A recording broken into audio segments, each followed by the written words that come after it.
আমাৰ পৌৰসভাৰ পৌৰপতি আমাৰ ৰাজেশ চৰকাৰ ডাঙৰীয়াৰ নেতৃত্বত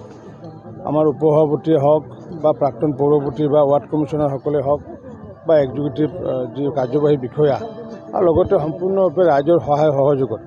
মিউনিচিপালিটিৰ নিজা যি তহবিল নিজা যি পুঁজি অন ফাণ্ডৰ প্ৰায় 4 কোটি টকা ব্যয় সাপেক্ষে এক আটকধুনীয়া এখন ৰবীন্দ্ৰ কুঞ্জ নিৰ্মাণ কৰা হৈছে আৰু এই ৰবীন্দ্ৰ কুঞ্জত যিসমূহ ব্যৱহাৰ কৰা হৈছে ইয়াতে ধৰক দলঙে হওক বা খেল ধূলা কৰাই হওক বা বিভিন্ন ধৰণৰ সাজসজ্জা হওক বা লাইটিঙে হওক এনেকুৱা ধৰণৰ মই বিশেষকৈ গুৱাহাটীৰ পিছত ইমান সাজসজ্জা থকা কোনো ধৰণৰ ৰবীন্দ্ৰ কুঞ্জ বা ৰবীন্দ্ৰ সৰোবৰ নহয় কোনো সৰোবৰ দেখা পোৱা নাই গতিকে বৰপেটা ৰোডবাসী ৰাইজৰ আশীৰ্বাদত সহযোগত পৌৰসভাৰ সহযোগত উদ্যোগত আজি এই ৰবীন্দ্ৰ কুঞ্জ মই আনুষ্ঠানিকভাৱে উদ্বোধন কৰিবলৈ আপ্লুত হৈছোঁ যিহেতু লৰালি কালৰ পৰা দেখি আহিছোঁ আৰু ইয়াতে পূৰ্বতে আমি বিষ্ণুজ্যোতি সৰোবৰৰ নিৰ্মাণ কৰিছিলোঁ মহামহিম ৰাজ্যপাল ডাঙৰীয়াই যোৱা বছৰ বিষ্ণুজ্যোতি সৰোবৰ নিৰ্মাণ তাতে উদ্বোধন কৰিছিলে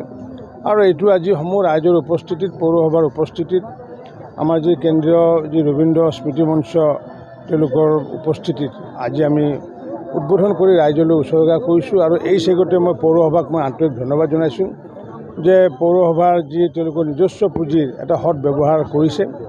মই আশা ৰাখিছোঁ যে আগন্তুক দিনত এই ৰবীন্দ্ৰ কুঞ্জ বা আমাৰ বিষ্ণুজ্যোতি সৰোবৰৰ সন্মুখৰ যিটো ৰাস্তা বা সাহিত্য সভাই হওক বা প্ৰগতি সংঘ বা লায়ন্স ক্লাব বা নামঘৰৰ সন্মুখৰ যিটো ৰাস্তা আৰু ফৰেষ্ট কলনী যোৱা ৰাস্তা সেই ৰাস্তাটো আগন্তুক দিনত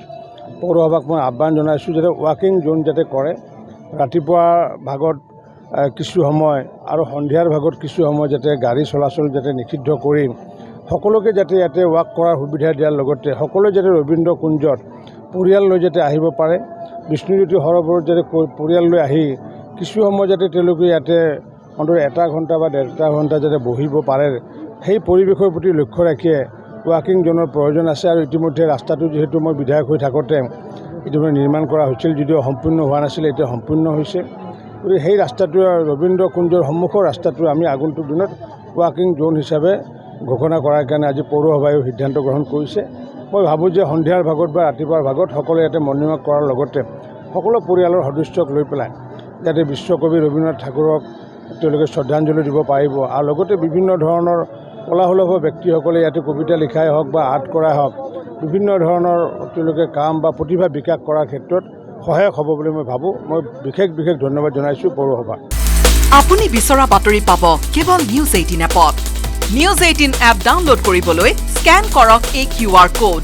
গুগল প্লে ষ্টৰতো পাব এই নিউজ 18 এপ